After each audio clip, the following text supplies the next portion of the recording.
Welcome back, everyone, to another episode of Grow Your Path to Wellness. Amanda and I host a new podcast guest. We talk all topics of wellness, and we release a new episode every Sunday.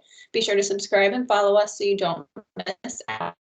Last week was another episode of our Mandown Men's Mental Health series, and we welcomed Tommy, our main guest, who's been joining us. We welcomed his brother, Dustin Bowell.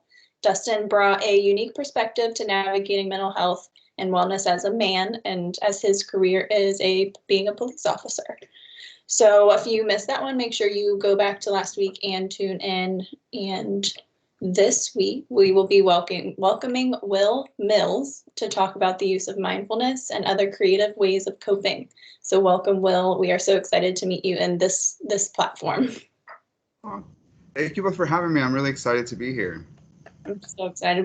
Amanda and I, as if anybody's been listening, we talk about our love for TikTok and the community we have found there. So we found Will, and that's how we met, and we're so excited to have you. So if you don't mind, we can jump in, and if you can give us and our community a quick introduction, what you do in regards to the topic of wellness, and any background you're comfortable sharing. Perfect. Yeah, of course. So I'm Will. My handle on TikTok is Counselor Will. On Instagram, counselor.will. I am a LPC, a licensed professional counselor based out of New Jersey. That is a terminal license. I'm independently licensed as a therapist. I have my master's in forensic mental health counseling from John Jay College of Criminal Justice in Manhattan.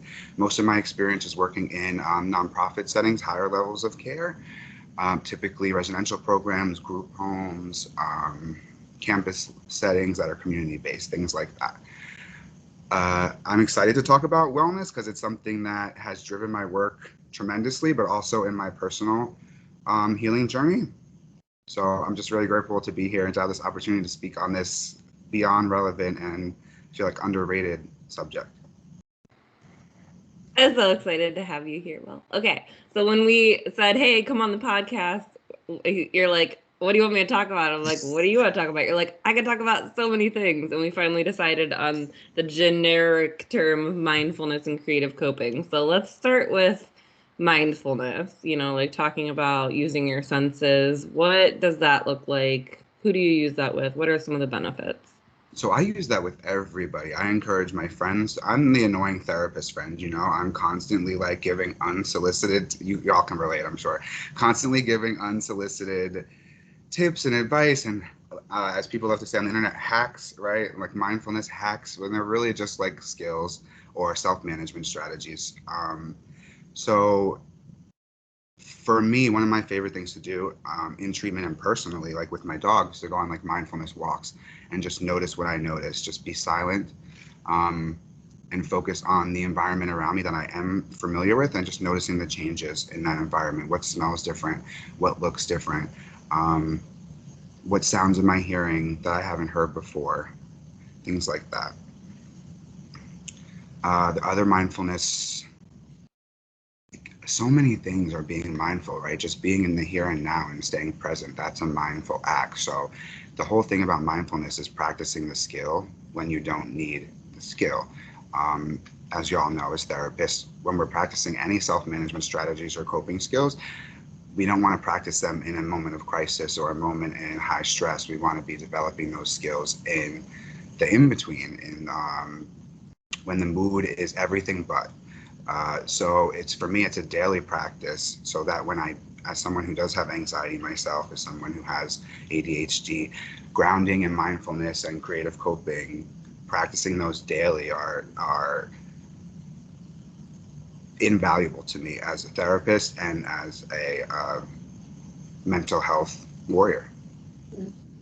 Amen. And with my clients, anybody who knows me knows I'm very mindfulness, like cognitively based. And I teach, and everybody's like, and it might be a helpful thing for you to explain to our community here, because we both know this answer, but I get that question a lot of,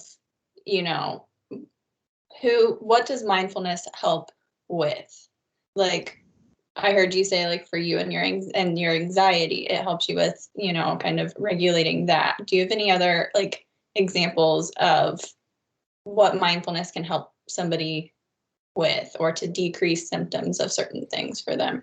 Yeah, I think mindfulness is helpful for anyone and everyone really, but it's like anything else that we provide in treatment. It's not for everyone, and just because it works for me, just because it works for all three of us, right, doesn't mean it's going to work for every client we speak to. Every kid I work with, especially like teenagers, have such an aversion to anything that seems like nerdy, geeky, crunchy, cringe, whatever you want to call it. And like oftentimes mindfulness, grounding, using these alternative coping methods are very cringe. So it's all about meeting the individual where they're at and what their needs are. I mean, people argue that for trauma, it's not appropriate. It could not be appropriate depending on the person's trauma.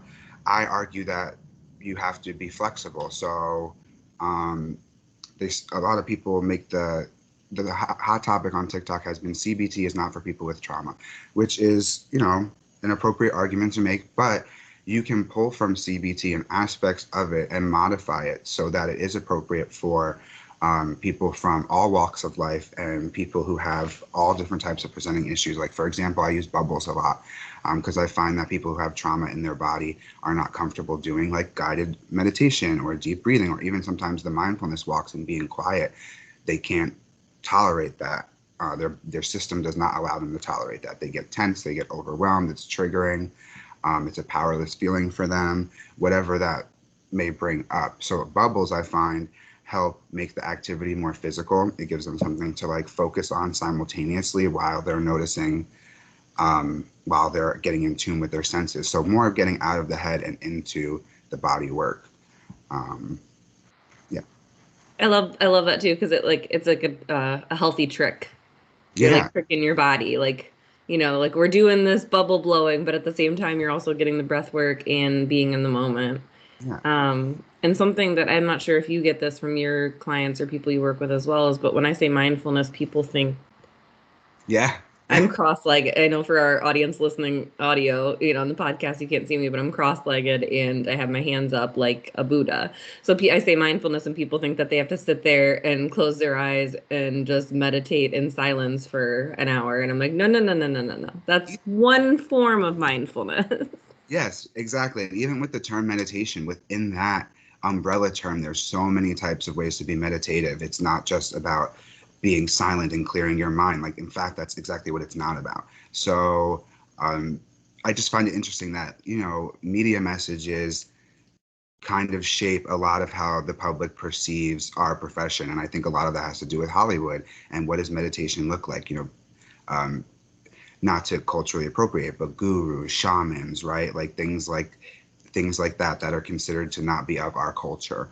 And it's kind of like an otherness, where these are holistic practices that we can draw from indigenous and world traditions and bring them into our own practice in an appreciative way, in an educational way that's not pandering, that's not appropriative. But I could not agree with you more. There's such like a stigma around meditation and mindfulness. They just assume that they're the same exact thing. And the misconception around meditation itself is just, I get it. Like it's not going to fix everything. It's not an end all be all. Like people, it's very cliche. We tell people, go get exercise, go get walk. Like we know that that's not it. This is just one of like hundreds of things you can incorporate into your daily living that will help increase your overall emotional and mental wellness. I really appreciate you touching on the cultural appropriation and knowing the source and history and appreciating that background for whatever skill you're using. And I think that's especially important for the professional community, but also for anyone else listening. We should know what we're using and where it's coming from, and not just try to westernize it and adopt it in that way. So I really appreciate you bringing that point up. Yeah, people you talk about using smudge sprays and things like that, and that's indigenous culture. We don't do that. Like we can use Palo Santo and we can use sage, and we're not smudging. That's a ritual practice that's reserved for indigenous people who celebrate that and are part of that culture. Whereas we can, as lay people, as mental health professionals, encourage people to use essential oils and maybe Palo Santo and sage and that other natural holistic things to cleanse their energy, to cleanse their environment, to, different types of holistic healing and like we were talking about, the non-traditional coping and wellness. Absolutely. And and I heard you say I work with teens as well. So it's a unique population to work with when you're, finding what we find for them, mindfulness or coping wise, can be very different than what we find is working for our adult clients. And so with your teens, have you found some pretty specific things that they don't cringe at for you as much as the adults? I'm just intrigued whenever I find somebody that also sees teens. This is not a question on our plan here, but I'm just so curious. They love fidgets. Kids love fidgets in all the many forms they come in. They love I think it's a video game type thing. They like the act of sitting in the one spot and being able to just move their fingers.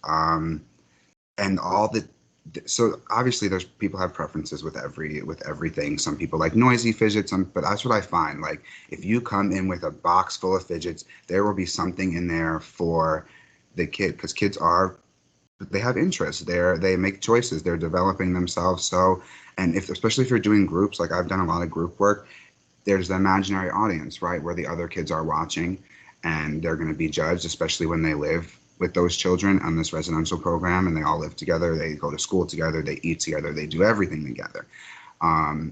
So it's just best to always have options, I feel, but like, depending on the population you're working with, like if you're working with people who are neurodivergent, maybe not too many options, like maybe 3, because people get overwhelmed by choice. So it really depends on the person, the individual, the age bracket. But I do find that like one hilarious interaction I had was when I tried to take a group on a mindfulness like walk, and one girl was just like, I hate outside. And I was just, I couldn't help but like crack up because I was like, I hate outside too. But like, it's going to benefit us. We're going to get some sun. We're going to be strengths-based about it. Like, look at all these positives. We're going to get off the unit. We're going to breathe some fresh air. We're going to blow some, those called like daisies, or, I'm talking about the wish flowers. Dandelion. Yeah. Dandelions. Thank you. Like all the inner child like play. And of course, they're always at first, if it's warm out, if it's, New Jersey's very humid. So if it's muggy, if the weather's not like perfectly ideal and we're already having a bad mental health day or there's been drama or whatever, it really just depends on the day and who's involved and who's around. I think the dynamics of teens are so important. Yeah, but fidgets. And the ones that are, yes, I have like my hair tie in my hand and like, but absolutely, Amanda probably has something. Yeah.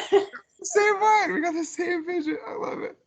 Oh, that's so funny. But no, thank you. I appreciate that because yeah, it's like fidgets, or they're the ones, I find when they start out, if you can kind of ride that wave with them, I don't even want to call it resistance. I don't like to even call it that, but just that I don't like outside, or, I don't know I don't think that's going to help. And I'm like, it might not.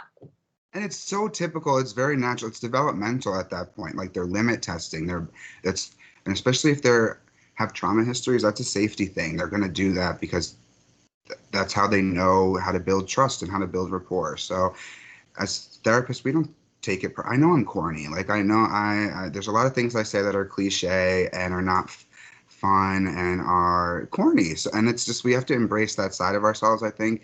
And I think being like knowing who you are and that radical genuineness with working with anyone, especially teens, they see right through you. So they do. Yeah. One of my favorite. It's one of my favorite qualities about teens. Like when I work with them, I'm like, there's no BS. It's like it's us, and if it's not for you, that's fine, and I respect that 100%. And Right. They're fun. So.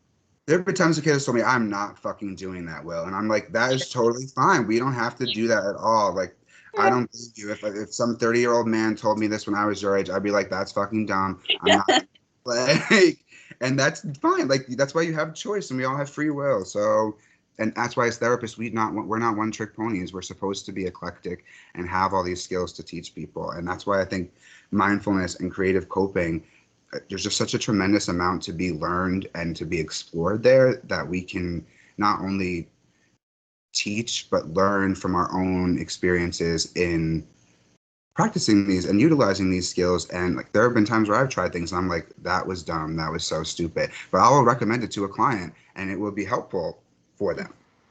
Yeah, and just I know there's another point Kelsey wants to move on to, but before we do, I think that's an important key for anyone listening, is just because I think I've used this as an example before, but just because someone recommends something or you see some sort of coping skill, don't just like chuck it off at face value. It's almost like don't judge a book by its cover, because just because I recommend journaling and your idea of journaling in your head is writing out like Yes. intro, body, conclusion paragraphs in a diary somewhere, be willing to and be open to try other things, right? Because there's bullet journaling, you could just draw pictures, like there's poetry, there's so many different ways you could journal, along with the mindfulness we talked about. So I think just being open-minded and knowing that there are so many different aspects to all these skills that we recommend. It's not just, like I said before with the meditation, it's not just meditating. Yeah. Yeah, and that's the thing too, is like, don't give up on yourself just because you've tried a few things and they don't work for you. That's the dangerous practice, I think, that a lot of us, not us three specifically, but a lot of us TikTok therapists and Instagram therapists get into, is that we recommend something or we give a tip and we don't package it with if this doesn't work for you, like, that's totally natural. Like, not everything works for everybody, and that's not a shortcoming. That doesn't mean you have to stop on your healing journey. That just means you've hit an obstacle and you've hit a barrier, and now how are we going to work our way around or through this barrier? And oftentimes it's like pivoting too, like to meet and accommodate. I use this word often for people, like, okay, look at you. You accommodated that to meet your needs, right? Like, this was what you were given. And you said, I kind of like it, but that doesn't work this way because of my uniqueness, which is beautiful, right? We're not all just like the same person cloned over and over again. So it's figuring out, how do I pivot and what works for me and what color does it look like for me and what sound is it for me and that kind of thing. And also, that's just science. Like, right, our field is science. We're psychology based, we're a science. So, but people don't necessarily understand what that means. So for us, it's not that things have been proven, it's that they have yet to be disproved, which means there's so many things we can learn until they tell us that we don't need to learn this. So it's just an abundance of information and options for us as professionals, and the field is constantly growing and changing, and research is constantly being developed. So I just think it's interesting when people draw that conclusion that because it didn't work, it means that I don't work or I'm broken, or when in reality, like, none of these things have been proven to work. They just haven't been disproven to not work. So, you know what I mean? Like, I just find that dichotomy interesting. Yeah, correlation is not causation. Yes, for our field. Yeah. Yes, and another thing, I'm very like curiosity based, instead of like, this is just information, right? Because we're a science. I'm like, when you try this, just take in what it did do for you, or what it didn't do for you. What did or did you not notice from it? You know, it goes back to that being mindfulness based, noticing things without judgment. And because if I'm taking that route with it, I'm less likely to fall into, because that's a core, limiting belief, is I'm broken. Yep. And it's going to trigger that. So I'm going to say, be curious. Let's try it. And what do you notice from it? I love that.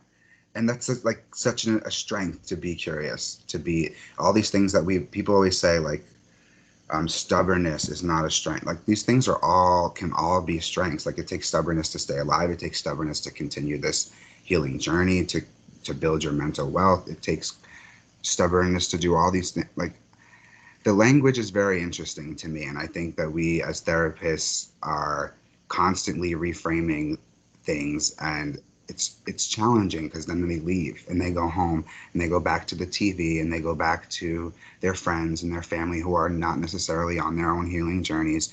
And I'm sure it's hard to believe a professional when everybody else who you love and care about in your personal life is telling you something different. So the quote unquote resistance that presents there, who knows where it's coming from, in terms of not wanting to practice mindfulness, not wanting to practice meditation. So for me, this is just personal. I'll try anything 3 times. If it doesn't work for me the third time, like obviously if it causes harm the first time, I'm done. But I'll try it again. And if I'm like iffy, then I'll try it a third time. And if it's just become more, it's a pros and cons thing. It's very old school, right? Like, is it causing more harm than good? Am I better today than yesterday because of this? So I love that. Be curious. I'm going to write that down because I'm going to use that. I do it with thoughts. I do it with like so many things. So and I love that rule of thumb, because it's like you said, I feel like that's a helpful way to meet any human where they are, instead of saying, well, it's a practice, you just gotta keep trying, which is true. But instead you're like, we'll try it 3 times and see where we're at each one, and then by the third, how do you feel about it? Right, because that can bring up stuff where they feel unheard, and then they're feeling ignored, isolated, misunderstood, defeated, all these other unsavory feelings. Exactly. So I like be curious, because people often say like, I don't know how to be non-judgmental. And I think that is like the best way, because as kids, that's what we were, right? We were curious. We picked up bugs. We played in the dirt. We like put things in our mouths that we weren't supposed to eat. Like that's how we learned about the world around us. So I think learning about ourselves that way I like that. And I'm going to credit you on that whenever That's going to be a TikTok, and Kelsey's going to be tagged. And Will, I just have to say thank you for validating my stubbornness as a strength. Oh, it is a strength. It's that is a generational gift from my ancestors that I take with pride, like the stubbornness, the people say thick-headedness, because I would not be here if I wasn't stubborn. Yes. I did a dual live with a friend that I've gotten really close with on TikTok, and like and they were validating my thoroughness, like because we were talking about like a new tattoo and those qualities of myself, and I was like dogging myself. I was like, I'm just too thorough, I'm too much, and they were like, that's like a strength, and I'm like, touche. Like, Yeah. thanks. And Amanda does that for me all the time. I'm all about strengths-based, like.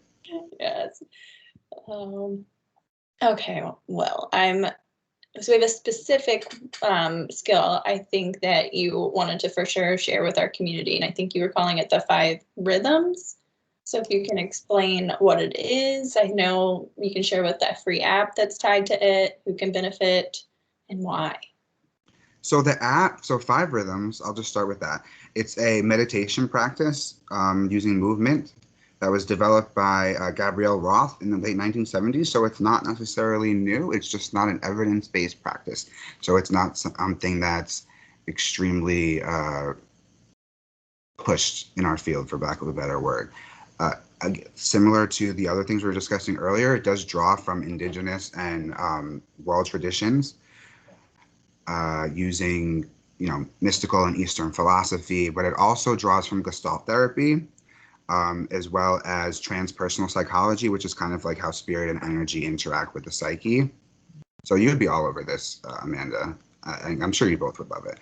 I'm already making notes because I know energy psychology, but transpersonal psychology, what? Okay, continue. So basically, Gabrielle Roth describes it as a soul journey, moving the body, releasing the heart, freeing the mind, connecting to the essence of your soul, which is your source of inspiration, and that will unlock your unlimited potential and unlimited possibility for you as a human with a soul. It's really in line with like polyvagal theory, in that trauma lives in the body, and then we have to move our body to get the trauma out and to notice where it's happening. It's not people hear like movement therapy and they think like choreographed dance, right? It's nothing like that. It's completely, well, not completely. It's mostly free range within these 5 different rhythms. And when these 5 rhythms are danced in a sequence, it's called a wave. And the typical wave would take about an hour to dance through all 5 of these sequences. And since the pandemic, they've actually been doing a lot of stuff virtually, and it's not therapy at all. It's not. It's movement meditation, but it is therapeutic in nature, and it is affordable. So sometimes there are free classes, sometimes there are $5 classes, $10 classes, and it's all over the world. It's not as, again, because it's one of those crunchy, cringy, new age things, right? So it's not sweeping the world by storm in any way, shape, or form. It's being researched now in the UK, and it's been part of many like PhD theses. Yeah, so, and you don't have to be a therapist to become an instructor or a movement teacher. You just have to take the courses, move through the learning, attend, their conventions, things like that. And so the 5 rhythms themselves, I have to pull this note up real quick because I don't remember them off the top of my head. While you're doing that, Will, one question, or maybe it's the point. And this is maybe me on my soapbox, like I often get on my soapbox, but to me, it sounds like one of those helpful, holistic, quote unquote, alternative supports, alternative coping, alternative, healing that has a lot of support and backing and quote unquote evidence without having the money, the funding put behind it for research, because it's not seen as something that money should be put behind by our culture. Right. And interesting, it's developed from indigenous cultures, shamanistic cultures, things like that. So it's not surprising at all. And it was developed abroad.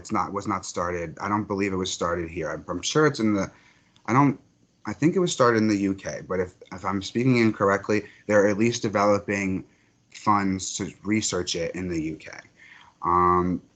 But I could not agree with you more. There's like such a heavy stigma around these holistic practices that they're not heavily researched. They're not heavily funded.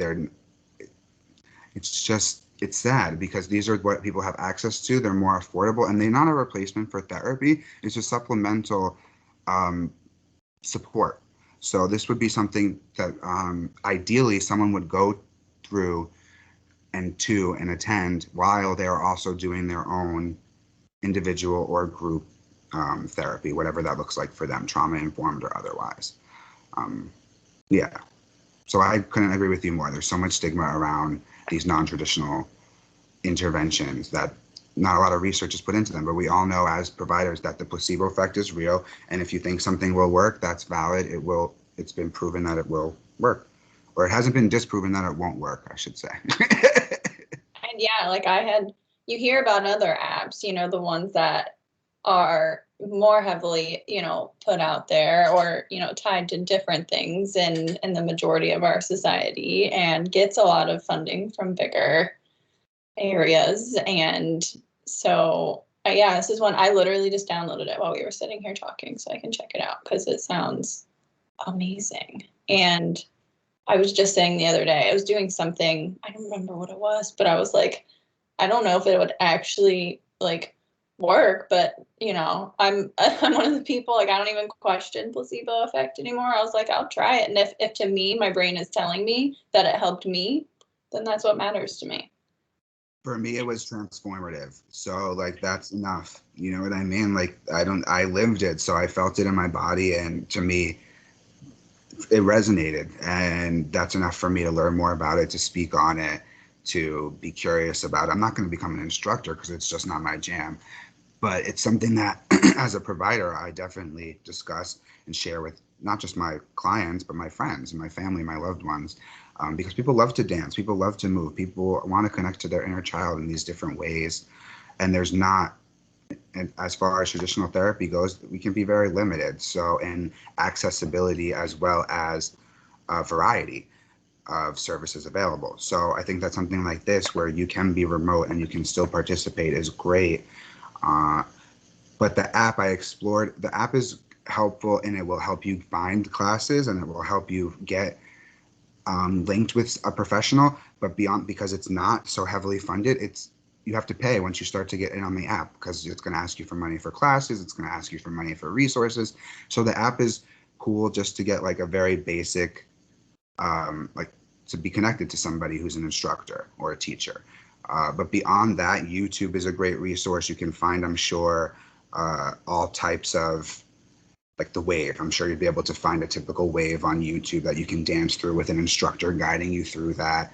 I haven't done it myself because I have a friend who's who's a certified art therapist and an LPC, and she's very crunchy, and I love her to death, but she's like Joshua Tree, those type of people. So she's super fun, and she's a certified instructor, and I've gone to her class, and it's just amazing. Like, what it brings up for you as a human without speaking is wild to me, from someone who's always been like, I'm very talk based in my therapy. Do I incorporate other interventions on mediums, art, music, play therapy, even drama therapy, because I'm a former actor, singer, of course, but typically we're talking. But this is silent. There's no talking. There's processing, depending on the type of class you're in, either in between sequences or at the end. But that's mostly done like within yourself and introspectively, internally, not as like a group. So the five rhythms that make the wave are called, the first one is flowing. So the emotion that's attached with that would be fear. And the stage of life that develops in, according to this framework, is birth. And it's our way of perceiving in the flow rhythm is just being. And the aspect of self that we're trying to focus on is the body. So each rhythm has an emotion tied to it, a stage of life that's tied to it, a way of perceiving the world around us that's tied to it, and then an aspect of self that is tied to the rhythm. And usually, if you have a good instructor, they will pair the music with the rhythm to influence the way your body moves and the way you feel the music. The second rhythm is staccato, that's tied with anger, which is a stage of life attached to childhood. And the way of perceiving with that one is loving. So they're always like the opposite sides of the coin.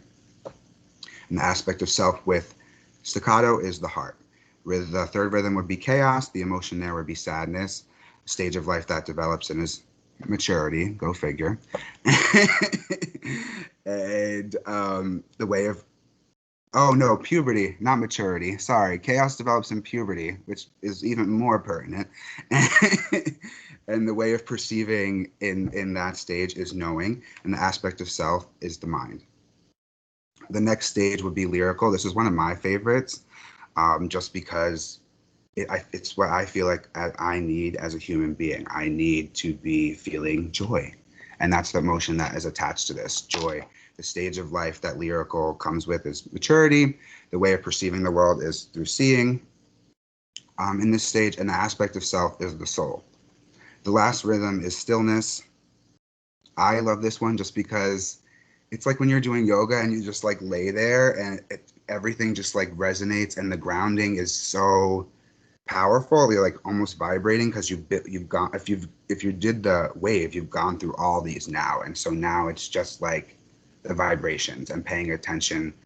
And if you have a good instructor, like it's such the difference. Like with yoga and therapy and everything else, right? It really depends on who is leading this group. And that emotion that is tied to stillness is compassion. The stage of life that stillness is associated with is death. The way of perceiving the world in stillness is healing. And the aspect of self that you're focusing on is the spirit. So, yeah.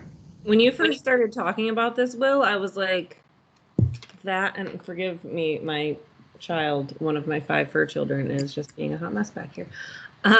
When you first started talking about this, I was like, that reminds me of when I've been in yoga and something's come up for me and nothing was necessarily said or done, but my body released something somatically. And I do a whole lot of mind body somatic things in my own work. And then you started talking about the emotions connected and the life stages. And I was like, this kind of sounds like the chakra healing that we've been talking about with Lisa in that series. And, you know, I referenced Louise Hay a lot of where like pain or illnesses are stored in your body. And then I think about like frequencies and the emotions that are accessible and what frequency that is in your body. Like it connects on so many levels with so many other things. So I just had to point that out, that oftentimes clients will feel like both on the quote unquote issue, like presenting problem side, and on the coping skill side, that there's like, oh, it's another thing and another thing and another thing, but it's all connected, right? Like it's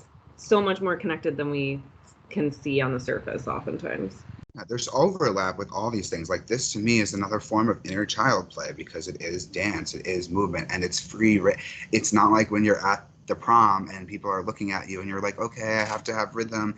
Okay. No, it's like when you feel something, just like do it. Like just do whatever you're feeling, whatever sensation comes to your body, and like you're in your own little like, I'm sorry, I'm doing it now. Cause like that's just how it just moved them.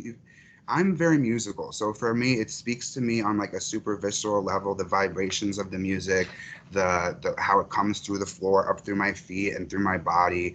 Like sound has always been healing for me. So personally, I love this. But there are some people who have sensory processing and different needs like that. That again, I have sensory processing needs, but this has nothing to do and doesn't impact or quote unquote trigger me in that regard.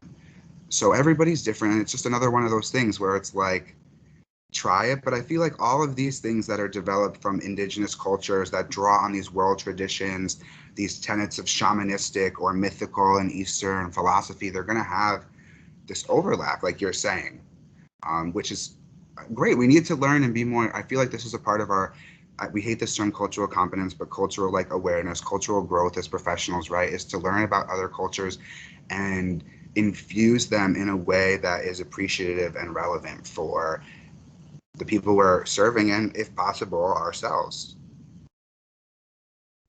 It's so good. Oh, okay, now I gotta try this out. So is the app actually called 5 Rhythms? Yes. Okay, all right, good. I just want to make sure our audience knew where to go. Yeah, and it will connect you with 5 Rhythms Lite, Lite. Lite, okay. Is that one a free one and then you pay once you get in, or? So it's free to download, and then it will link, like you can use it as like a way to look for classes near you or classes virtually, things like that. And then beyond that, if you want to get resources, materials through the app, you have to pay. Support them. Got it. Exactly, because like you said, there is no it's been around since the 1970s, and it hasn't been researched, and it was developed by a woman, and it features tenets from indigenous cultures. So it's not surprising that it's not been thoroughly vetted and researched. But just from my personal experience and people I brought to the class who are lay people, they're not therapists. Some of them never even attended therapy before. And it drove them to go to therapy because it brought things up for them that they were like, okay, this is not like pokey pokey. This is real. Like this stuff does live in my body, and I need to heal, and I need to address these issues that the world thrusts upon me. And it's like, I know this is one of those indigenous things that doesn't get, respect or validation, but even just, I do a lot of trainings and education in the professional community on the mind-body connection and how many centuries that's been discovered. And still that's not being taught, implemented, researched. Also, like our brain is literally connected to our body. So why do we treat it like it's this other thing that's like a separate entity? What? Like you don't even have to have research. Just look. Like there's this neck thing here, and it connects to this thing right here. There's a spinal column. Like it all connects. Yeah. Your brain is an organ. Right. Like, yeah. Blows my mind. But anyway, like I said, I could go off on a soapbox for all the reasons why the money isn't put into those things. That could be a whole separate podcast. Okay, so we talked about mindfulness, we talked about 5 rhythms, we talked about like few other things, but what else do you feel like you use consistently, or what are other creative coping things that people could look into, both like with a therapist or outside of a therapist, affordable options? What have you seen people use? What do you use? So before I dive too much into that, I just want to stress this point that creative coping, mindfulness, it's all great, but nothing, we can't overcope. We can't use coping as a means to escape. We have to sometimes sit and feel and exist and just be. And then when we're ready to let go and move on, that's if we're not able to let go and move on without coping, that's when we use coping. So I think a lot of times as therapists, we don't speak on the fact that coping itself can be an escape behavior, and that is not always necessarily helpful for every client in every stage of their treatment and their healing journey. Um, so personally, for me, it's very individualized. It's very catered to the person, and it's kind of learn all you can, do all you can, because you can never have too many tools in the toolbox, but don't overuse. So you use these tools as daily rituals, the same way you would brush your teeth, the same way you would wash your hands, same way you would check social media. Use these tools, and when it's time for crisis, if you can get through that moment and feel those feelings without using those tools, amazing. But if you're going to resort to making decisions that are not healthy or safe for you or the people you love or care about, then resort to coping. So I just wanted to say that real quickly before I get into coping. No, that's a super important point, because there's a fine line between coping and avoidance, coping and dissociation, coping and yeah, yeah, Compartmentalizing that stuff. Yeah. absolutely. Yeah, and even as I will take as myself as a professional, it is very easy to turn distraction into avoidance, because distraction is one of the big ones for me that I find can be super helpful for myself, for my clients, but oftentimes it's like, okay, wait, but when did we ever come back? Did we ever get back into the body, or have we just been distracting the whole time? And that's the difference between certain types of coping skills, right? So like for me, taking a hot shower, that will draw out emotions, that will allow me a safe place to sit and cry and to feel. But it's a coping skill. It's something I don't need a second or third shower today. I'm not doing it out of hygiene. I'm doing it as a coping skill that's also going to help me process. So I think it's an important distinction of what is an avoidance, right? Like an avoidance-based coping skill, like but versus what's going to actually help us let go and move on from this feeling, but feel it as well. Mm-hmm. A lot of creating safety for That ourselves, controlling my sense of safety. And it's like, okay, can I create, like we're doing it, that's why I love that you mentioned it, they need to be ritualized, because if I can turn something, if I can get it ritualized, I am creating safety for myself on a consistent basis, and we can heal when we feel safe. and then it's that powerful feeling, right, of owning your safety, owning your own comfort, and taking back the power from whoever or whatever took it from you before. Um, and then not having to rely on, again, for those of us who have, everybody likes to say mommy issues, daddy issues, trust issues. Those are not the issues. The people are the issue. The other people who are not getting treatment and who are not healing and not being the best version of themselves, they create the quote unquote issues. So yeah, I couldn't agree with you more. But for me, I love so there's so many things I do. Singing bowl. I'm not, and again, I'm not good at them all. I'm not good at a singing bowl. I cannot make a singing bowl. So my partner will play the singing bowl, and it will ring through the whole house, and it's immediately sets me like baseline temperament. You know what I mean? Like when I do the singing bowl, I'm like, and I just try to like, because again, like for me, it's a trauma response. Like not being good at things is a negative thing. It makes me less than. It makes me unworthy. It means that I can't enjoy this practice and this thing. So in learning this, all these different coping tools and wellness, I've had to unlearn that perfectionist tendency and that trauma response of it's not about being perfect at using the skill. It's about putting the time into myself and to the skill to develop it as it develops me. So for me, it's about having variety. I love worry stones. I love crystals. I love essential oils. I'm a big fan of like the roll-on ones that you can put here and you can do like perfume cologne style. I have essential oil in my car that is like a little thing I got on Etsy where it's like a felt pad where you can drop essential oils on it and it like blows it in your face. I have worry stones in my car. I have crystals. I'm ADHDer, so I have spots where there's just everything for me to grab it if I need it. Like, so in my car, on my bedside, right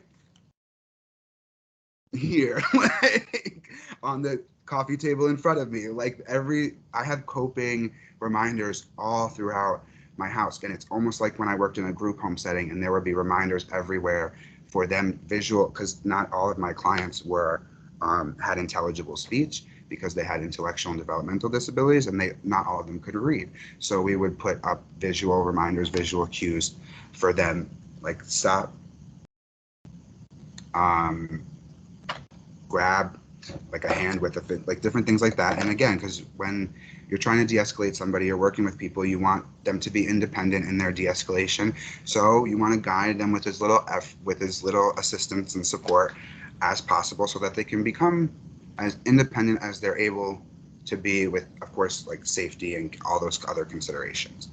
But I can't get enough. So only things I feel like I haven't tried that I need to possibly try are like knitting, crocheting. I haven't done any needlework, but I love to dance. I love to sing. I love to not color because that goes back to the perfectionist tendencies of staying inside the lines.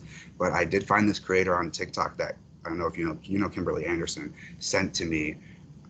Kendra Art or something like that. She does a reverse coloring book where it's already colored and you draw the thing. Yeah, so I bought that. I can't wait for that to come out in August. I'm gonna send you both the link because I was like, what an idea. This works perfect for me. Like my partner loves to color and I just be sitting there with my fingers like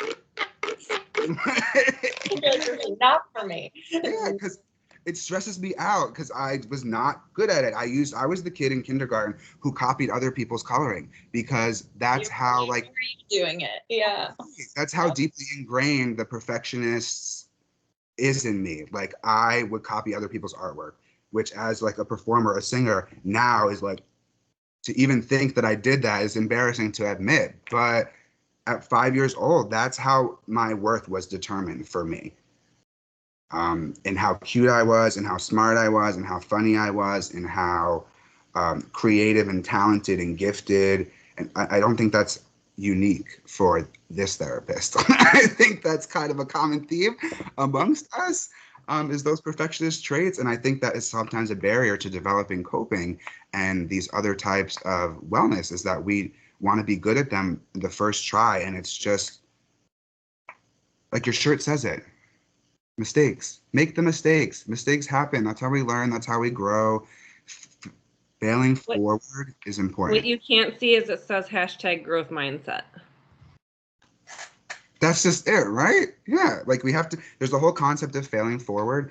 And for people who have like rejection sensitive dysphoria or reactive attachment disorder or different things like that, or oppositional, just people like me, I'm very oppositional. You just don't want to do the thing because you're not good at the thing. So, and when people tell you practice makes perfect, that's not true. I say practice makes progress. So the more you do something, the more inclined you are to get better at it. But if it's not for you, then that's okay. Or will, I think what resonates with me with that is like, because like you said, it's likely a theme. And instead of I not being told that it wasn't good enough. Yes. And we internalize that as I'm not good at it. Right. It was almost as like this generation's parents were very concerned about us getting egotistical and getting big heads, and they wanted to check us and keep us in line. And it was like, but I had this conversation with my mother the other day. I was like, you were so afraid that I was going to be some type of egomaniacal man. And that is just like the total opposite of what you created. Like, Yeah. I have to validate myself constantly because all I did was look to other people. And like when you have anxiety, when you have ADHD, when you have these things, you want to know where you stand with people. When you have childhood trauma, when you have those things, you need to know where you don't need to know, but you really want to know strongly where you stand. And it's so hard to let go of that and how you relate to the world around you and how it inhibits your growth as a human being in terms of taking care of yourself. Yes, 100%.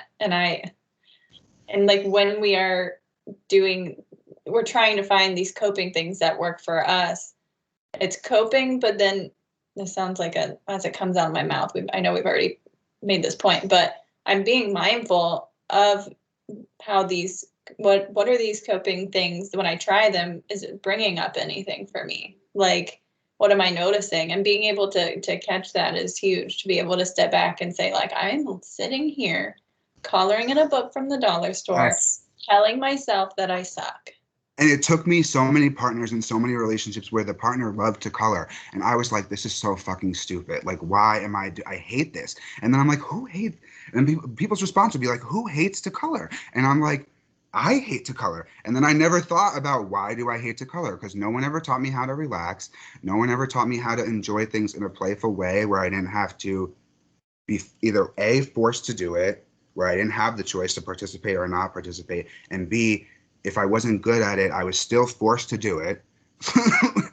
Even though I was taught that because you're good at something, you should stop doing it, I was still forced to do it. So it's like, it's so interesting how unhealed people go through the world and just do what they want because it's the thing that you do. And we don't actually take stock in the choices we make and how we got to where we are and why we're doing what we're doing and then what we're going to do next. Like, Amanda, you're expecting a child, and that is a beautiful and powerful and beyond life-changing and transformative experience. And you've done the work in your healing journey to become the mother that you're about to be, and in developing your wellness and developing all these things, your mindful, everything we're talking about today, your sense of self. My parents didn't do that. A lot of my clients' parents didn't do that, and they're not doing it now, and they're going to continue to not do it. So what do we do? What do we do when we have all these people around us who think they know better, who don't admit when they don't know better, and are constantly trying to dictate what adult human beings do? So we have that's a cool episode on boundaries.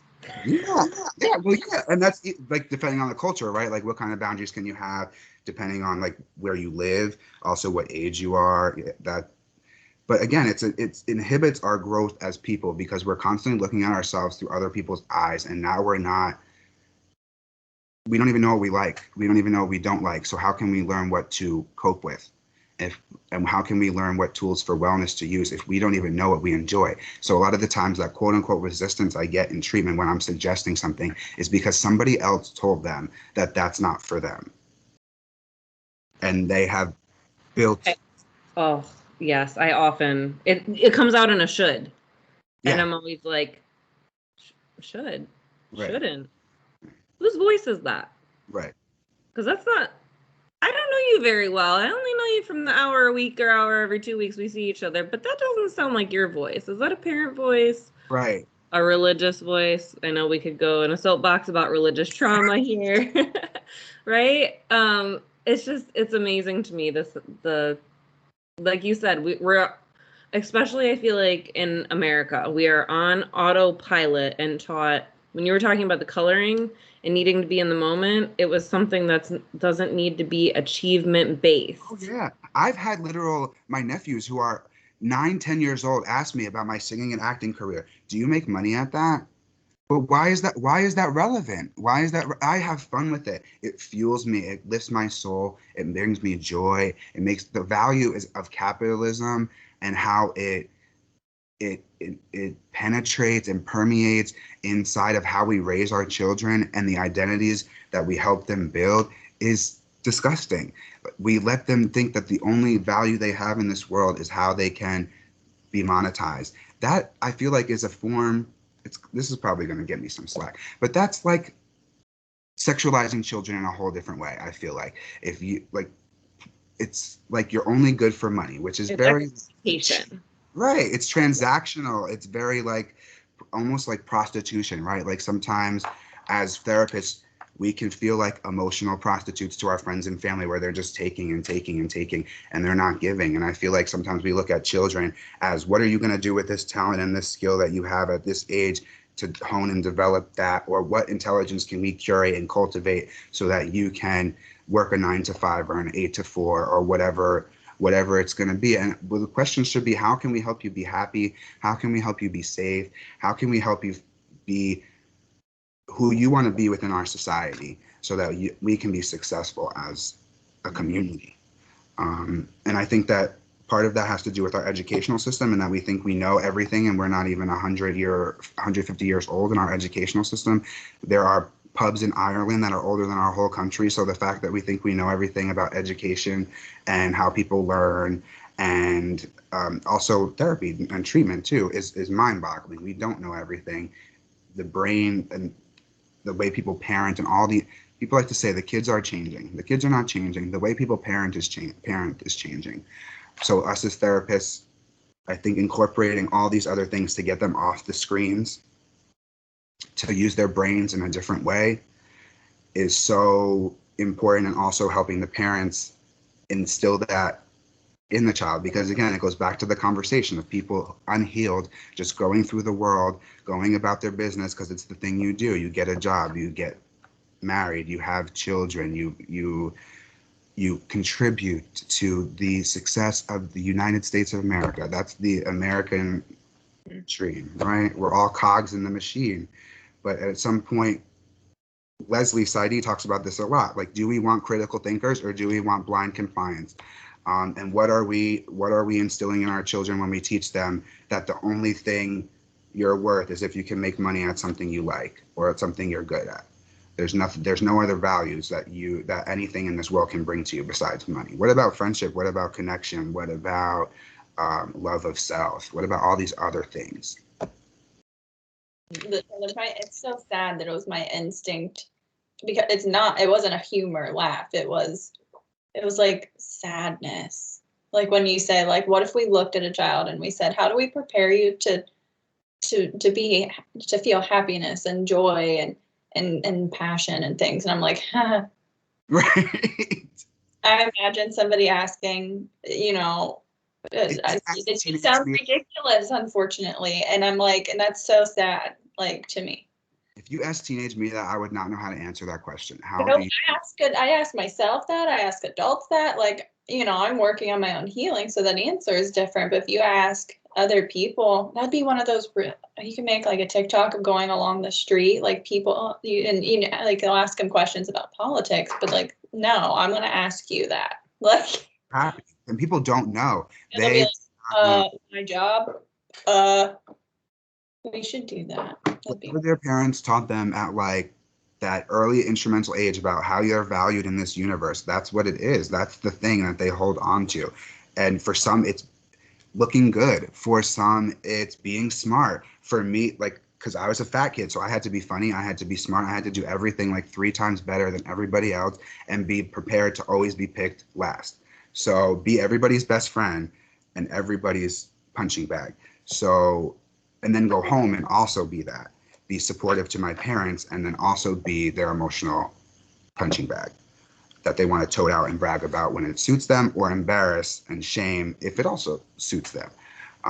So again, unhealed people just doing what they think is the thing to do, without having any introspect, without having any insight to themselves, without knowing themselves, without seeing how you react to your child is bringing up things for you that you don't know how to deal with. So you're just trying to take control. And the only way you know how to take control is the way that things were taken control when you were a child. So you don't know what else to do. You have no other tools in your tool belt. And that's what I think, like, developing these wellness as a family. Like, what does this look like as a family unit? What are we doing together to teach each other how to relax? I did not know how to relax as a child. I'm learning now at 30 years old how to just sit and exist and like be okay with that and not have to be productive. Wait, I don't have to be doing all the time? Right. Wait. I don't have to give parts of myself to other people to have value. I don't have to do any of that. I can just sit here and breathe and exist and try to enjoy being alive for today. But until I got my LPC, which is a wild thing to say. I never figured this out until I was able to stop doing things nonstop. I didn't work 3 jobs at once. I didn't, you know what I mean? I worked 1 job. And I think that's something we instill in our children as well. I'm sure therapists, overachievers, perfectionists, all that stuff goes hand in hand. I'm sure I was involved in every club you could be in. I was on several executive boards. I was always trying to get voted. Again, validation, right? We want to win popularity, we want to get voted by our peers, blah, blah, blah. Overly involved in things. And now I'm overly involved in myself, and I'm overly involved in my wellness, and I'm overly involved in pouring into things that are going to enhance my life and my well-being. And that's not just the things we talked about today, but that's also investing in myself. Yeah. Oh, Will, thank you so much for doing this and for being here and your vulnerability and your sharing and just everything. Thank you. Oh, I'm so glad. I'm grateful for the opportunity. It's my first podcast, so I probably have like pit stains down to my hips, but that's what the robe's for. And we say this with like every guest. It's like we realize how fast time flies when we're like, well, here's another topic, or we could continue this. Like we could just go on and on and on for hours. But we both, I know Amanda, I can say this, but we appreciate you and thank you for joining us. So we ask every guest when we reach the end before we do kind of our outro here, to remind listeners where they can follow you, like where you're present at, explain your robe, and if you have any like mantras or last information or quotes or anything you want to leave the audience with. Yeah. So again, I'm Will. I'm an LPC. My handle on TikTok is Counselor Will. My handle on Instagram is counselor.will. I'm the comfort counselor on both of those apps. That's my moniker. That's kind of my brand. And that's what the robes are about. For me, I'm all about comfort and embracing people, loving people, and empowering and inspiring them to learn to love themselves, or at least start to like themselves or parts of themselves. And for me, the robe is all about minimizing that white lab coat effect and being as relatable and accessible as I can be as a provider on social media. Also, I don't have to like get dressed, so perfect perk for me because I work nights and this is what I wear to work. I wear bathrobes. So and my quote that I'll leave you with is, turn your mental health into mental wealth. And it's simple in form, but it takes a lot of practice. Invest in yourself, invest in your soul. That's it, and that's all. I love it. It's so simple, but it's so perfect.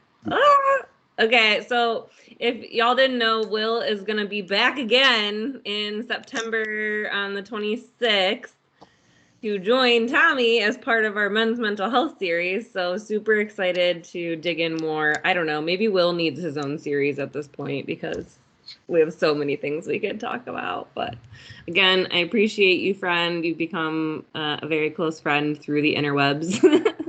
And we can't wait to have you back. Next week, Kelsey and I are still in the works of filling a slot that was canceled. So surprise, surprise for you. You will see what we have next week when you join us next week. So don't forget, as always, to like, comment, subscribe, follow. We will make sure that we have Will's TikTok and Instagram handles in the show notes. And I will put a link for that 5 Rhythms app as well, so you can have that in the show notes. But until next week, take care, y'all. Take care, everyone. Bye.